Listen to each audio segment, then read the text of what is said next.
Hello, I'm Joram Mwesike, libertarian. I work with Action for Liberty and Economic Development as administrative officer. Today, I'm going to be hosting my friend Kakande Richard, director, Africa Liberty Foundation. We are going to be chatting a story about libertarianism in Uganda and how far we've gone and how Kakande Richard and the movement is ready to influence the libertarian movement and liberal ideas in Africa. At this time, allow me to dive in and invite my colleague, Kakande Richard, to introduce himself as we push in for this program. Thank you. Kakande, you can take on. Yes, it's really jovial instances that I am here today to talk about the liberal ideas. I am Kakande Richard. I am a lawyer. I am an activist. I am an author, and also a free market philanthropist.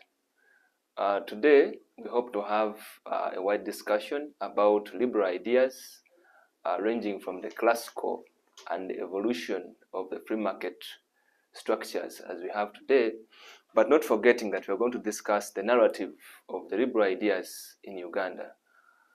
We hope you pick a lesson from today's deliberation and discussion. Thank you, Jordan. Yeah, thank you for the introduction. How are things at Liberty Foundation Africa? African Liberty Foundation, we are progressing. We haven't made a year yet, but we've already done impactful projects that speak to removing barriers to human flourishing in Uganda, and also working with our colleagues within the freedom movement. So far, so good. Okay. What are those ideas, policies, as a libertarian think tank, do you promote?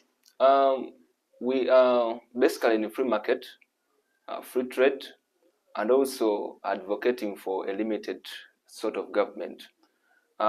Basically, from the heart of our foundation, we are looking at the oppressive tax regime, which taxes people even before they start earning.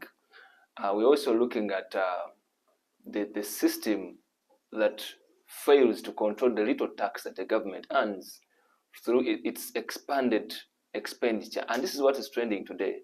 You hear members of parliament being scrapped off their committees, leaders of opposition being charged with exorbitant usage of taxpayers' money, the Speaker of Parliament, being put in shambles because of that exorbitant fees. You've had the analysis being made by journalists every day about the exorbitant fees the House of President uses, which does not reflect the service delivery that the people of Uganda are supposed to be getting, and also the restrictive nature of the markets that we have in Uganda today. So basically, these are some of the policies that we've been able to look at, and that forms the trail that we want to be moving in. Joram. Yeah, you seem to want to advocate a controlled government expenditure. Exactly. Yes. You talked also about a limited government. Yes. Can you give a picture? What is a big government? I mean, what is a limited government? That's what you talked about. Yes. Some people don't understand that term. What is a limited government? When we talk about liberal ideas and capitalism, people tend to think that we want to do away with government. But this is not the case. I think our argument has always been that we must have a limited government, and this is the proportion. One, that the government which has few members, the public service itself must be limited. And for us, we first look at the three arms of government. That is the parliament, the executive, and the judiciary. And we think that if you compare the current parliament of Uganda with over 500 plus members of parliament, and if you look at the number of ministers that we have, both cabinet and state, and if you look at the aides of the president, if you look at the presidential office alone and the agencies it holds within, imagine having a ministry for internal affairs, but we also have an agency responsible for the well-being of the president internally.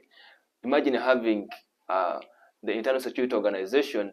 You also have the police, of which the police also has an investigative department, the CID department, but also you have the CMI. So we're looking at the government expenditure on the taxpayer.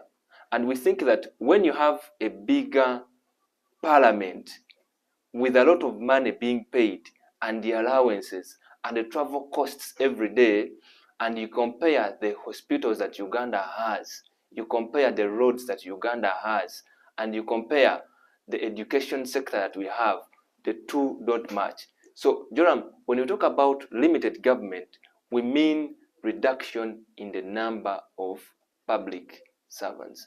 We mean the reduction in the number of members of parliament and also a limited size of the cabinet. That's the first phase of a limited government. Then the other passionate from the liberal ideas is that the government must have a restrictive approach on the economy. Government must not control resources. These are God-given. It's us who put them in power. So how would you wake up after putting in power and tell me sand is yours? It just doesn't make sense. You don't wake up and tell me that, you see, you must not use this road if it's the easy route for trade. So government has a defined role when you talk about limited government, that there are things that, we must enjoy as a society as a whole. And we don't enjoy them for free, we pay for them. For example, the construction of roads, for example, the provision of that necessary medical care, and for example, the provision of security. So these are the things, or these are the known government routine, which is envisaged when you talk about limited government. So we think that the government must be controlled within the confines of the people. It must give the leverage people to do whatever they want or whatever they think, for as long as it's within the public interest. So that's the general picture if we talk about a limited government. It has a defined role, and two, it has a number which is known. Yeah, so a limited government Yes. should be defined within two parameters. Yes. The size, the scope, the number of people working in the government, Yes. and also the power the Yes. government wields. Yes. As far as practicing the expending the power in doing things.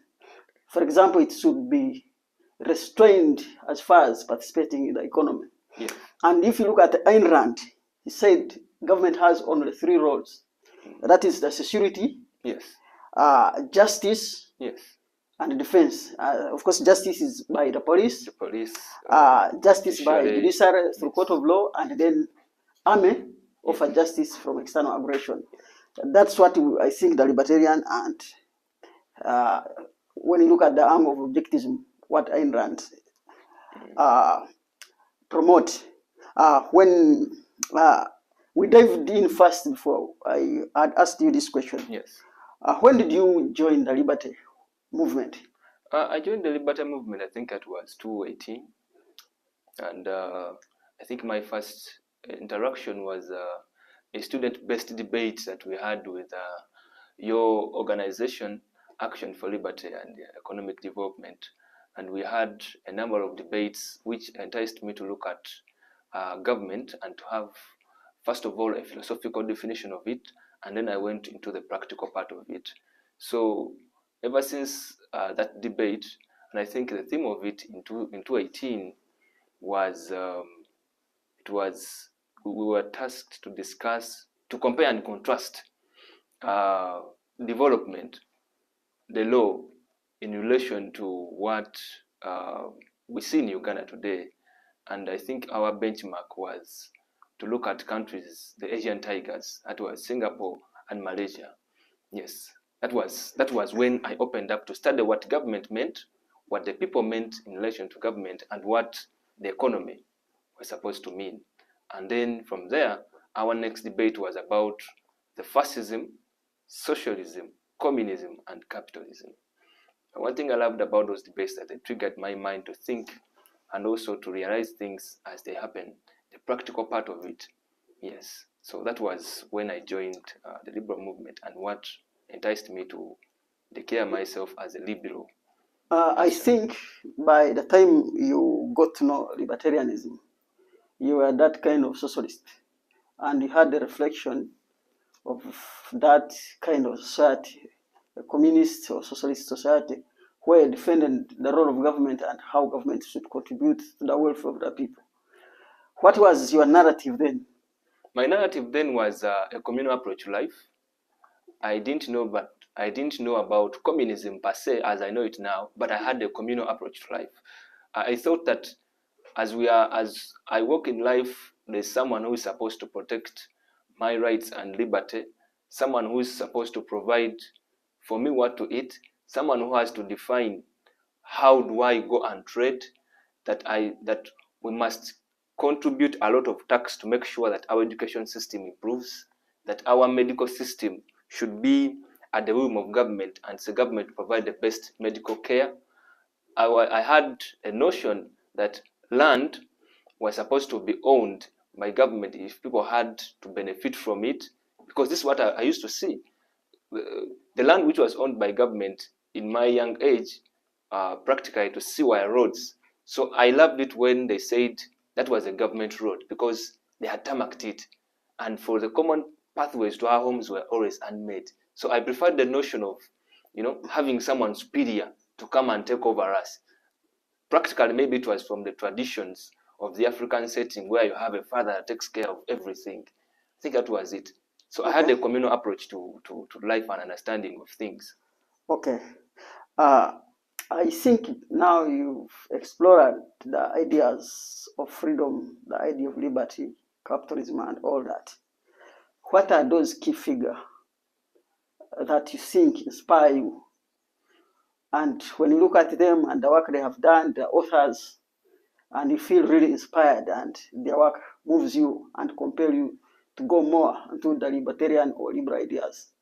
Yes, I think going after those discussions that we used to have at ALET and also the university chapters I joined, first of all, the course I did, law, introduced me to do research on my own.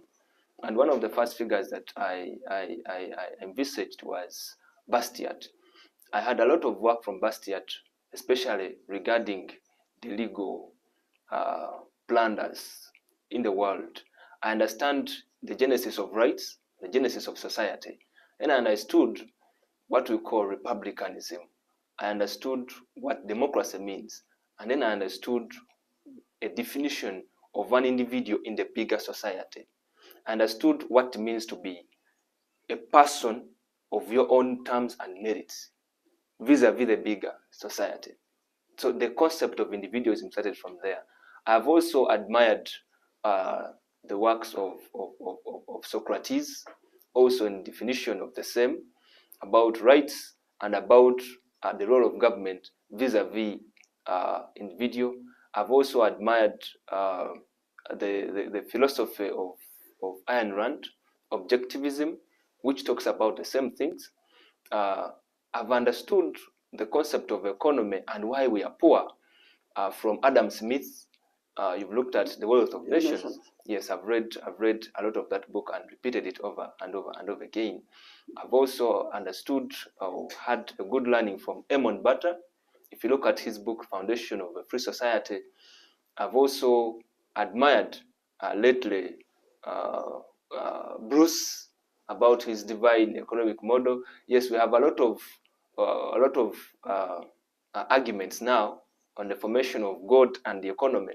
But if you look at his interpretation of property rights, if you look at the way he transcends of man in the transformation stage, if you look at the way he quotes about society being built on you, that you must have something that you produce for you to earn income, and the rest, as he quotes in his book, I have loved the way he juxtaposes the economy. So there are a lot of people within the circles of learning, but the key to them, what is unique about them, that they're all liberals, or two, yes, they are capitalists.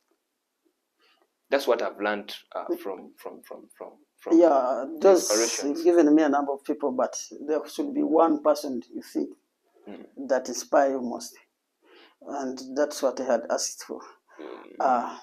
Let's go on, and I think for yourself, you take freedom as one of the most important things. Yes.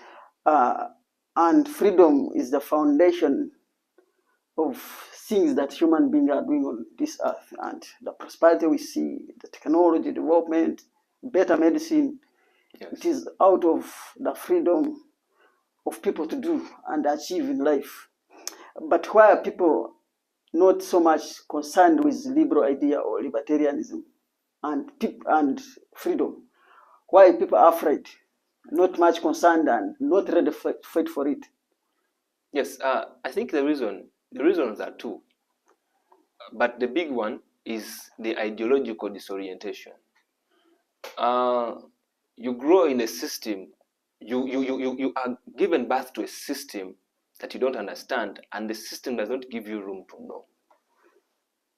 That's the first biggest problem. Today, if you look at, for example, I'll talk about religion shortly to answer your question. Today, a child born today, we think that man started with the Bible. Why? It has been translated into our native languages. It is said everywhere. We even have a public day for church, which is a Sunday. So a person born today thinks that man started with religion. But this is a thing of just 2,000 years here. Human existence has been on earth for the last 40 billion years. You get? So the people in Africa do not fight for rights, one, because they don't know it. That's the first thing. They don't. Governments never tell you about that. The government projects itself as the only hope that human existence should rely on. That's the first thing. And now that limits research. It limits the search for knowledge, and also limits the way we see and interpret things. We've grown up in a generation where we just see countries fighting, but we don't know why. The evolution, if you look at, for example, the case of Uganda, how many subjects talk about rights and liberty? If you look at the new curriculum, what is political education? A lot of things like political science have been scrapped off our curriculums. So that limitation is the first factor. That's why people don't fight for liberties. They don't know it.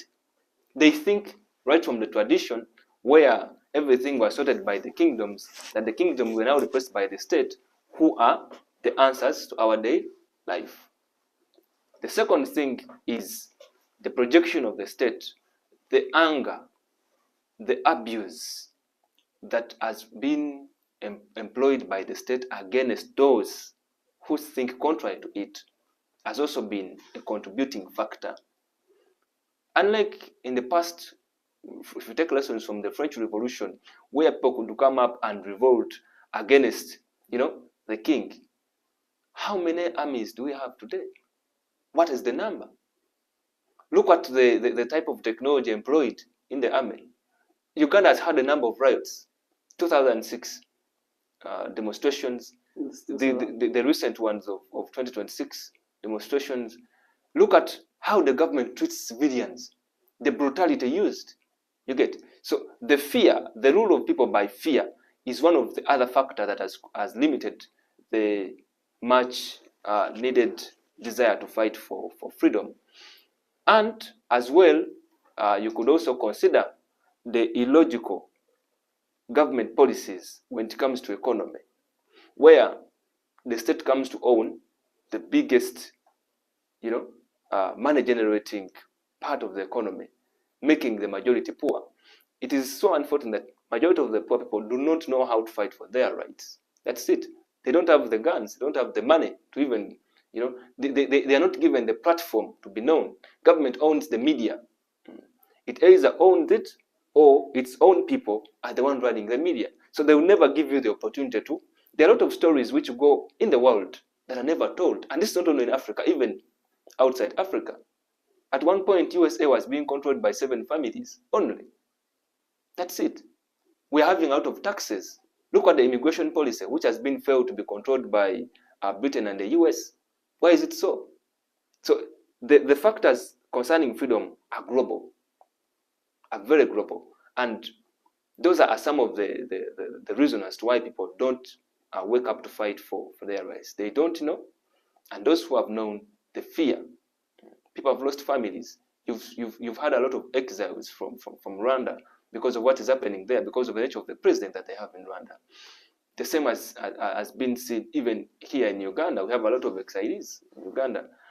Today, I'll tell you, Joram, that if you look at many of the media personalities who were working during the recent election are no longer in Uganda. And the majority of them, the reason are political. Why? They were seen to be supporting the state. And before the state could engulf them, they had to run away. So these are some of the demoralization that we face as citizens who choose bad leaders. That's the price we pay. Yeah, I think education is very, very fundamental in evolution of knowledge. And the education is always by the public, and the public has always wanted to teach us what they want. And that has been part of the problem that has actually limited the world from development, the world from experiencing freedom and civilization. Exactly. Yeah, and recently I have been discussing with a colleague. I shared a post on Facebook about capitalism and how capitalism and free market has influenced the world and has lifted millions of people out of poverty. Yes. And one of my colleagues seemed to argue that capitalism is imperialism and colonialism. Yes. Why do people tag capitalism to colonialism or imperialism? I think it also goes back to the other point of biological disorientation. People haven't appreciated capitalism. The first figures of capitalism that have ever come out didn't paint a good picture. We have John D. Rockefeller, who owned everything in the US. We had Carnegie, who was a tiger in the steel industry.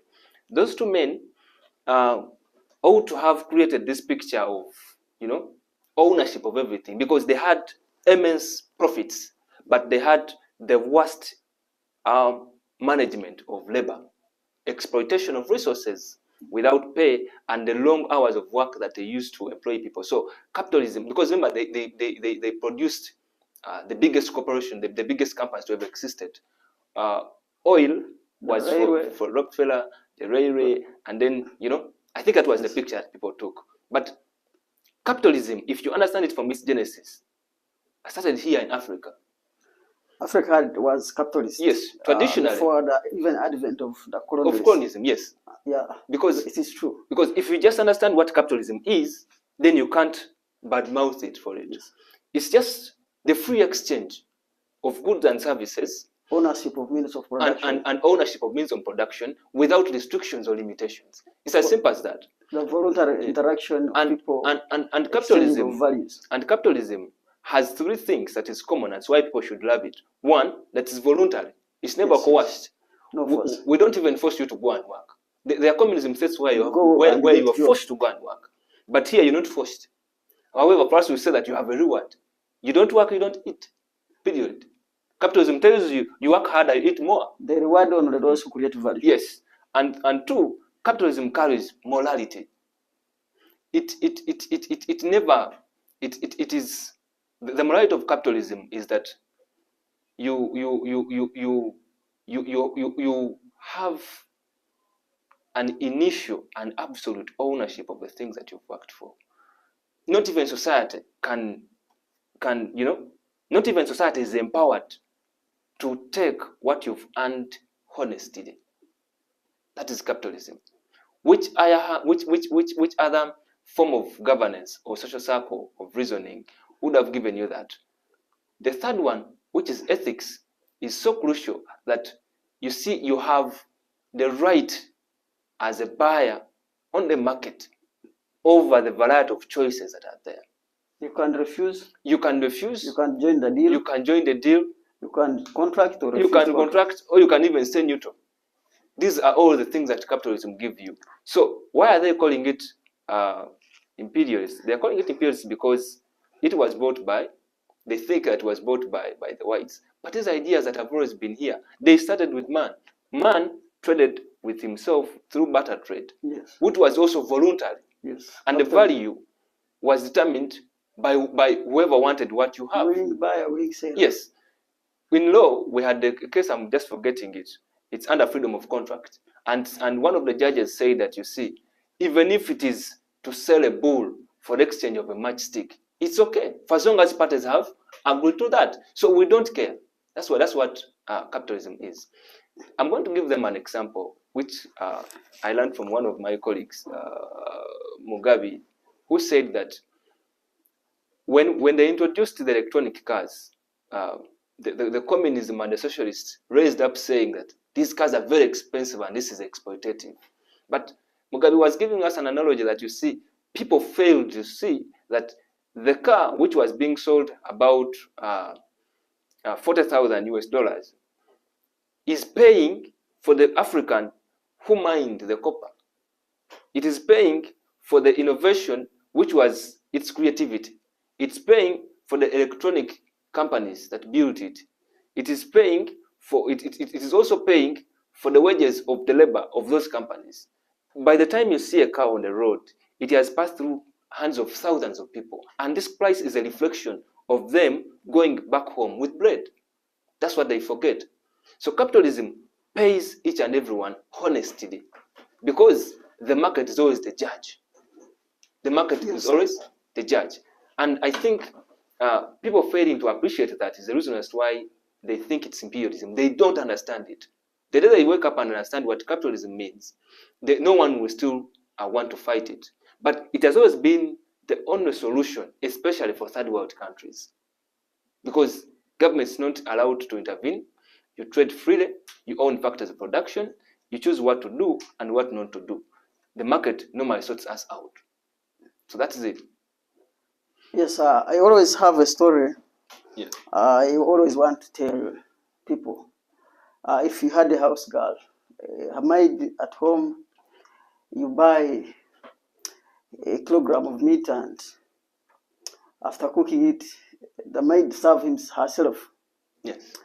And of course, she gives you 2 pieces instead of 3 or 4 or 5 pieces.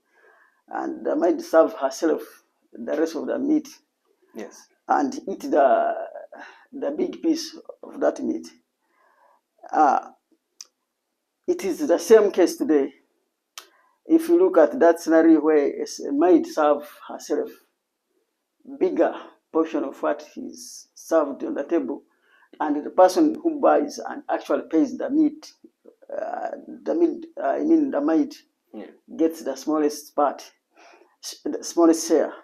If you look today at the Ghana Parliament, there are the nobles, there are the people who pay themselves highly at the expense of the hospital, at the expense of the taxpayer who go in a very bad structured school, at the expense of the roads that are killing Ugandans, at the expense of any social life.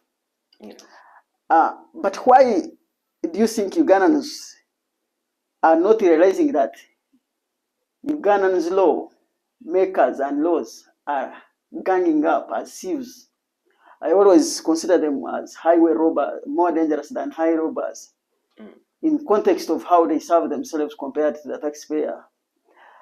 In Uganda, if you look at businesses, there's no business, business which makes profits up to the tune of how much the members of parliament are earning are very few.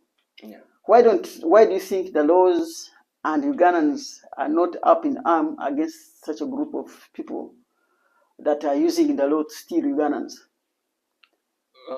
For the sake of Uganda, I think the laws are a bit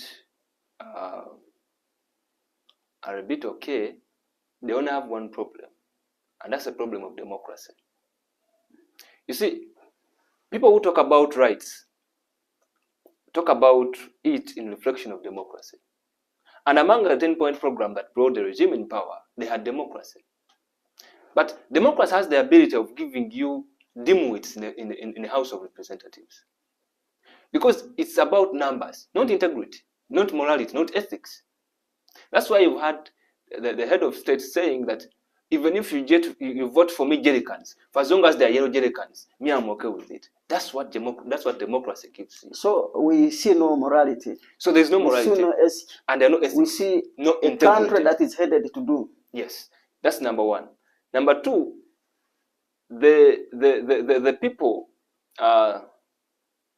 were hoodwinked about the values of election. And that's the second point. And the second point also comes on effect of what we call of the global society in Africa. What do I mean here? We don't realize the burden of the taxes we pay because much of the time we pay it later. That is indirect taxes. We are relying on grants. So the government becomes so happy. It becomes so arrogant in answering. They tell you, but we got the money from US. Is it your money? Of course, we have this loan that we have to pay in the future. They don't feel that impact of direct taxes. People don't feel it. People in Uganda don't feel it. Why? Because the government is not accountable. Because the bills are not as that high as you see it elsewhere. I had a colleague who was coming from Israel, who was here and was telling me, but where do people get taxes from? I don't see industries, I only see food. You get? So people are reluctant in countries where the budgets are highly funded by grants. That's a problem. It's a big problem. And I after that statement, we had here a discussion with Marina, a colleague to Aled, she was here, and I asked her these open questions. And she was like, you people don't know that outside Uganda, it's hard even to grow your own food. It's cheaper to buy than to grow. Why? The taxes are felt. For you to have a cabbage, you're going to pay for water tax, electricity tax, you're going to pay for manure. So because their taxes are physical, they feel them for everything they do, they have to pay for taxes, which is clear to them. That's why they wake up and say enough is enough. But our governments, because they are relying on aid, much of it, we don't feel it. That's it. So members of parliament and the cabinet have this thinking that we don't realize, we take long to realize the impact or the effect of the money they take from us. Why? That even if they steal the money, you go and eat. You go and sleep. You get? You go and take your child to a private school. And if you can't afford it, there is a dwindling government school. So the point that we don't feel that pain of daily physical taxes has been one of the reasons that's why people are redundant to wake up on their knees. Joram, imagine a day where you'll be told that, you see, you have those water bills and you have electricity bills. Of course, we have them, but at reduced costs. Why? Because the companies here are having joint contracts with government. So there is this bit of subsidization of this. You get? I'm just looking at a point of whereby you can't even grow your own food without paying tax, just like it is in the UK. You get a point? I'm just imagining that situation. It would be easy for people to strike and come in arms because they will be feeling the physical pain directly. So people don't know that we are paying in the future. You can only see this if you've read between the lines and look at the Ugandan debt now. We are soon reaching our debt trap, whereby the money we are having... Actually, the debt trap is beyond average. Yes. It is beyond average. Beyond average. Actually, beyond the recommendation by IMF. Yes, but... And, of course, Ugana's economy is in trouble. You can see the inflation. The inflation, today the dollar is going in 4,000, just $1. You see, since 2019, the price of commodities, goods doubled. Yeah. Doubled, that means that if you had 10,000, that money collapsed to 5,000. Yes. And if you look at the things happening and trying to break the economy, it is the biggest. I mean, it's politics. Yes. It's the big government. It's a big government. It's corruption. It's corruption. And those people in power tend to overlook them because of politics. And the policy, the economic policy, the Yes. poor, the Marxist economic policy that Uganda is employing. So let's look at the regulations. Uganda recently passed, the government signed the mirror policies. And also in the Eastern Uganda, there is sugar regulation. Yes. If we are to argue in economic terms, we see it is a liberal economy that prospers fast. Yes. It's a capitalist economy, and capitalism that has lifted, in recent decades, millions of people out of poverty. Yes. If we are to look at the Asian tiger, most people call it socialist society. Yet, if you are to look at the environment, it allows the capitalist to prosper. It allows sound money. It allows business to contract. It allows everything to grow. Yes. What is your argument on government policies on mirror and other substances? If you look at this government, for example, growing mirror, you're supposed to pay a license. Yes. And most of Uganda are unable to do that. Yes. If you look at sugar cane growing in eastern Uganda, you look government actually trying to control it and push some people out of that business. And the impact of this is people losing jobs, is people failing to realize to get money, to get income. And of course, out of this, people are becoming more poor. They are not able to go to hospital. They are not able to pay school fees for them, and actually failing to what to eat. I don't know what is the back of the mind of the government officials when they are making this policy. Isn't such a policies regulations? And I hear some people saying that sometimes that the government wants to make people poor so that they can rule them. What is your argument on such a draconian policies? The issue of government making people poor to rule them has been the notion of the day. But I'll tell you the fact is that even rich people are ruled. Yes. In the USA, they still have a government. In the UK, there's a government. But some societies, people have freedom. Yes, they and do. The reason why we live is to have freedom and live a better life. Yes. Be happy. Yes. If we cannot earn livelihood because of people in power, they don't want us to live a better life. They control where we get our money to live a better life. Then that's a challenge. When we see in America, people are taxed, but at least there is kind of freedom and also service. And good. The real question that you asked was, what is the back of the mind of people that make these laws? You see, ruling people is in Africa is just getting a connotation of an idea that you must sell them. I think what is killing the African economy, starting from Uganda, is the economics and the politics of identity. We've had Museveni talking about it, but these are things that he doesn't practice.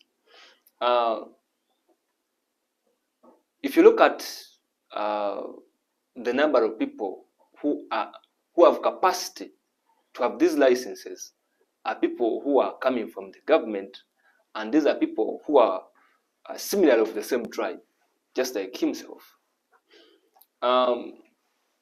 Uganda being a diverse community with a number of tribes, the government always feels threatened by some of the tribes getting money or becoming rich. And this syndrome must be controlled. That's why you see them in the medical sector, in the education sector. If you look at many of the sectors, many of the buildings in town are owned by one clan of group of people who come from the side of the government. You've seen them joining politics with the wife, the son, and this is what it tells you. The back of their mind is that, how do we build a dynasty in this Uganda? And that is the question. That's the equation that they're trying to achieve.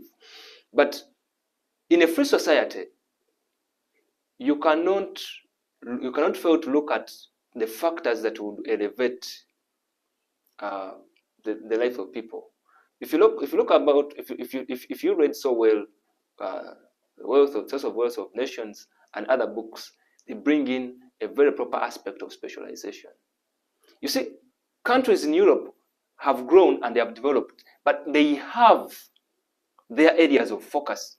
They have sectors of development that they are competing with no one else. And if the competition is there, it's so less. Uganda was blessed with that kind of fertile land that we can even grow mira, which is actually highly used in the pharmaceutical.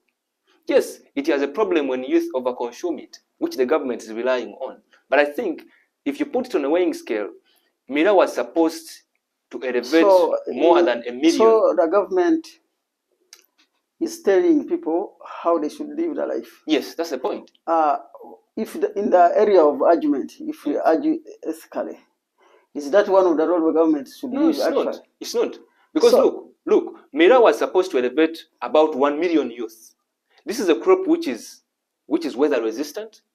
It has a high market, both locally and internationally, and it is easy for people to what?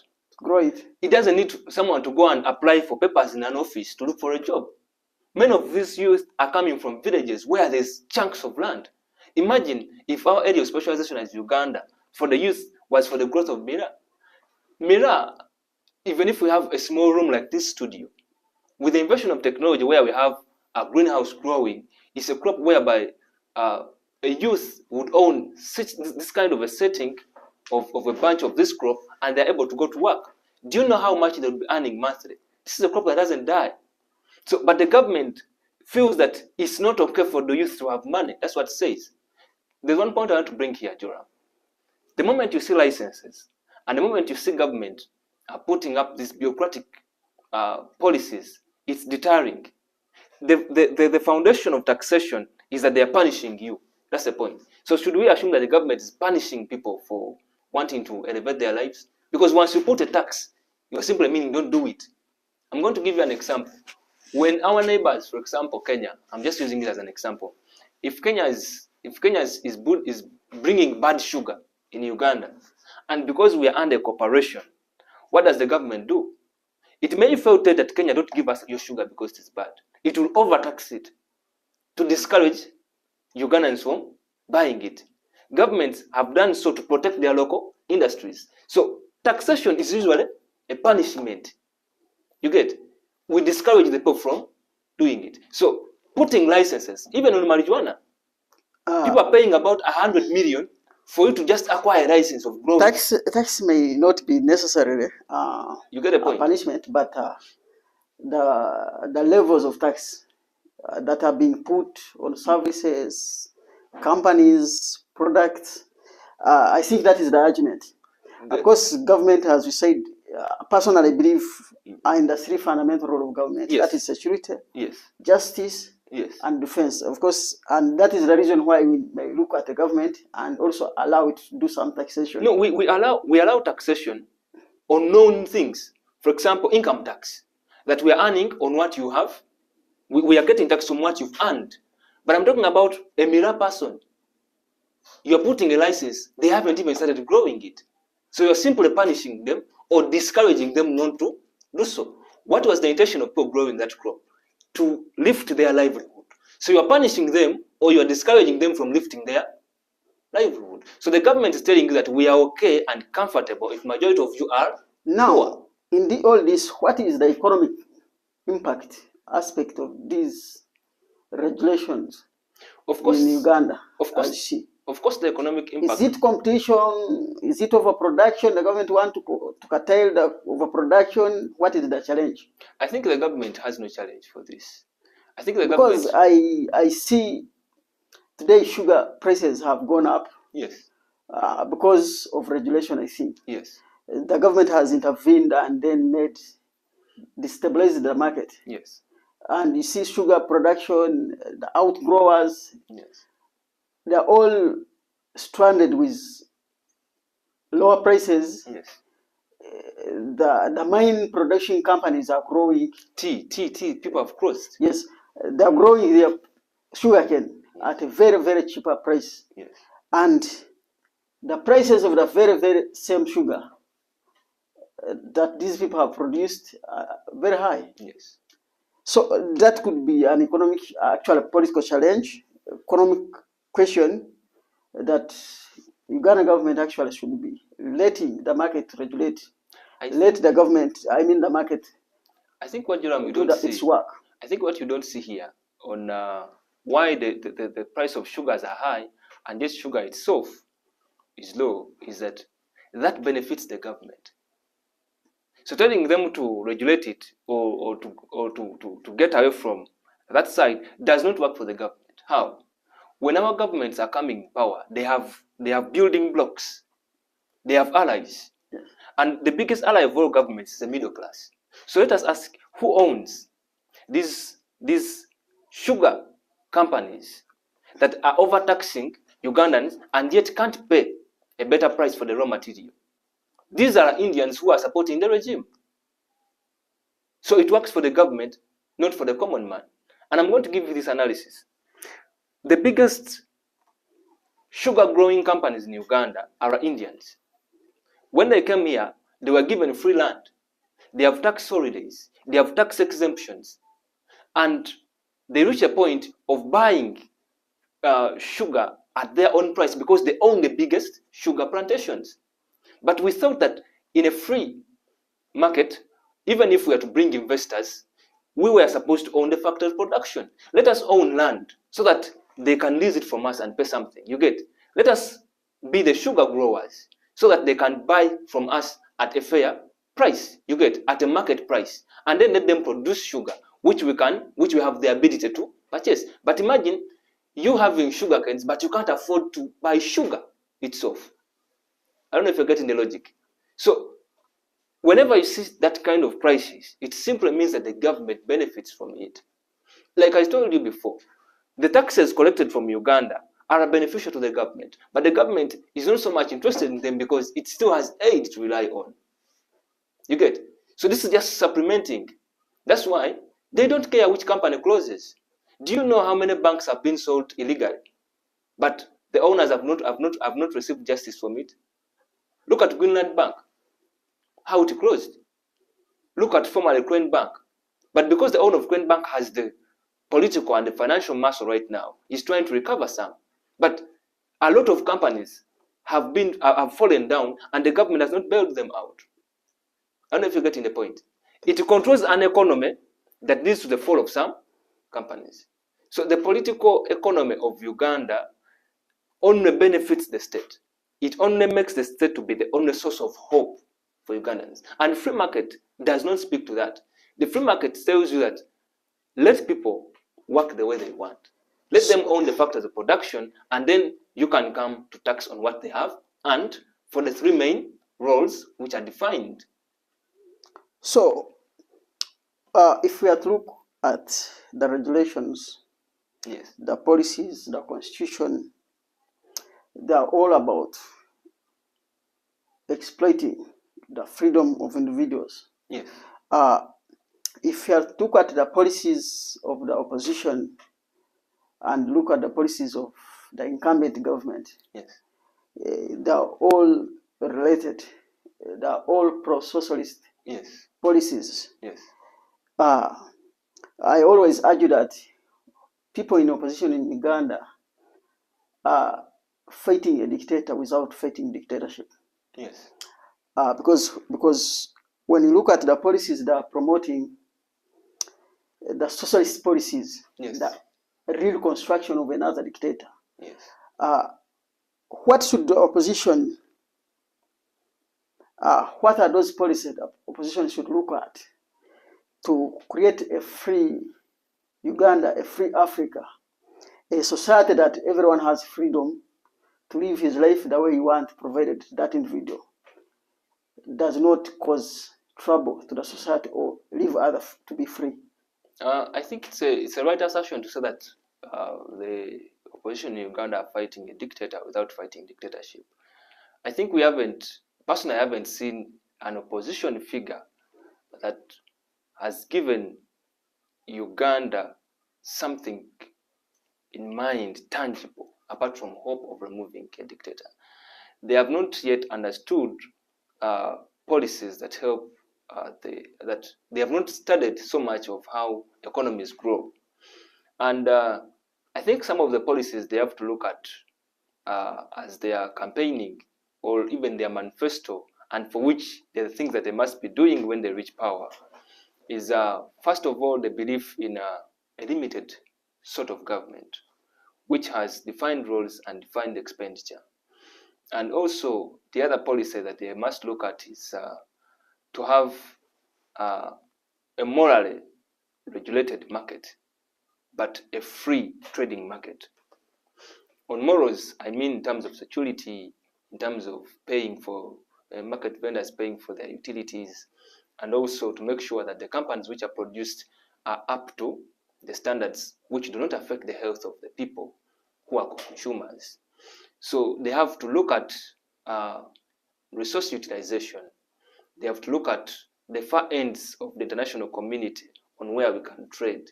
So the key area of keeping international relations is crucial. But Uganda is exporting today, one of our biggest exports has been security. But we are also the biggest exporters of labor. So looking at all these factors being present in Uganda, we have to keep up with the national community so that we have a bigger market for the companies that we want to produce. And then the other aspect is that of specialization. What is key and what is crucial for Uganda as a country? Where do we have, where should we focus as a country? Which countries should we own? You get? And these are the companies that are supposed to be enlarged to the outside of the country. Yeah. So the free market ideas and trade are the areas where they have to focus, limited government, and then the individualism, defining of an individual in the whole context of society. Yes. As we wind up, I just wanted you to give me 5 points, summary of policies you would make if at all you are given a position to be in government, or if you become the next government. What are those policy reforms? Briefly, in just 1 second. If I was to be in government, the first policy would be to reduce the members of parliament to about 40 members. And then I would reduce the entire cabinet to about 40 positions. Those are 80 people. And then I would merge all the duplicity of state agencies and ministries into single ministries within these 40 people. And then the other policy I would look at is widening the market scope by removing regulations. I would not allow market people to pay for their utilities. That's water, the things they use in their daily life. But they would be able to freely exchange goods the way they want. And then I would control the monopolies. We cannot finish. What is the narrative? What do you make of this narrative that creating more administrative units, creating more districts, municipalities, it is a means of creating more wealth, creating more jobs? You see, companies, just in a minute. Yes, but companies create the biggest number of labor in the world. I would look at the example of this new president of Argentina. Companies are the biggest source of employment. That's it. Government cannot be a source of employment. Because if I give you my tax, I go ahead and work for you and you pay me back my tax. Have I worked? I believe administrative units, or what we call government, units, the districts, the municipalities, yes, the economic outflows. Yes, but you see, they are not income outflows. They aren't income outflows, but what is their source of money? Of course, from tax. National treasure. I always tell people that when we create, if my father has a piece of land, yes, 2 acres, we decide to divide it into 2. Yes. How does its value increase? If my district Shenjojo is divided into 2, yes, and initially had 7 billion revenue, yes, how does that 7 billion revenue increase? It doesn't. Beyond that, it doesn't. Of course, when the politics come to a place and when my district is divided, it comes with cost. Yes. The politicians. Yes, yes, yes. So it is always a fallacy, I think. It's a fallacy. For the government and a very big fallacy. Yeah, I think that is. As we conclude, this is the last question. Yes. We went up. You talked about Javier Milei, the new president of Argentina. Yes. He has reduced the size of government a half. Yes. Reduced the ministries, changed the agencies. Yes. Sold cars which were previously owned by other government. Yes. And we see that he has actually, in 3 months, and surplus budget. He found and actually inherited an economy whose inflation was over 200. Yes. So, if you are, I don't know if you've been following the Argentina president, yes. And what is your take on him? I think he's... Why are governments afraid of reducing the size of government and actually giving give breathing space to the economy to grow? It is because that governments in Africa come to earn. He did come to earn. That's it. And 2 is that the economies, the president of Argentina is the 21st generation president. And if we could borrow a leaf from what he's doing, imagine in the space he has been in power for the last 25 years, he's been able to achieve a balanced budget and also a surplus budget. Who wouldn't want to live in a country where you have a surplus budget so that your citizens can easily switch to a welfare principle? Who wouldn't? Nobody. But I think that the question is that African presidents came to earn. They're using government as a source of wealth. And that's the problem. That's why they fight so much to keep that. And that's their position. Why don't politicians believe that it's entrepreneurs, innovators, industrialists, that there are people who create wealth? I don't know why they don't think so, but every sort of innovation which has changed man from medicine to cars to technology to artificial intelligence now and everything has been on the realm of entrepreneurs. People don't know that entrepreneurs are actually the engine of every society, not the presidents. Politicians, much of the times, have nothing to offer. Why is politics considered and more discussed more than the economy and the other aspect of social life? It is so because that the majority of the people haven't reached the 1% of the global economy. We only have 1% of the rich people, and we have the rest of us being the common people entangled with the politicians. Is that the reason why politics is considered more important? Yes. Because if I think they will consider economy. Because if you look at entrepreneur and the industrialists who give jobs, who give because if you look at the value of what politics and the economy offers, the economy would have been much more discussed. But people have not given a chance to know the value of entrepreneurship. That's what I'm talking of. That's why it will have, because we discuss more politics than business. So as we conclude, we went up the program. I want to appreciate to our viewers, listeners. We hope to bring to you more editions of such a program to you. We are libertarian who actually believe in liberal ideas. We believe in freedom as the most important thing, and we believe that the government should be very, very limited and should leave us to live our life the way we want it, provided we are not harmful people, provided we are not terrorists, and provided we want to live our life better. We want to live it the way we want, based on our choices and what we are doing. In 1 minute, give us your cutting short as we went. Now, I think that every individual should define themselves on the personates of how they see things. Man should know that he has choices which are different from others. But society must understand that its transformation, especially Uganda today, is on the wheels of entrepreneurs. They provide the biggest solutions for today's problems, and they also the engine that transforms a country into an economy, which is outstanding. Yeah, thank you very much, our viewers. We want to take this opportunity to thank the Eclipse Media for always giving us libertarian platform. Thank you very much. We always be there to support Eclipse Media. For those who have advert, have opportunities that they can give to the community, do it through Eclipse Media. Thank you very much.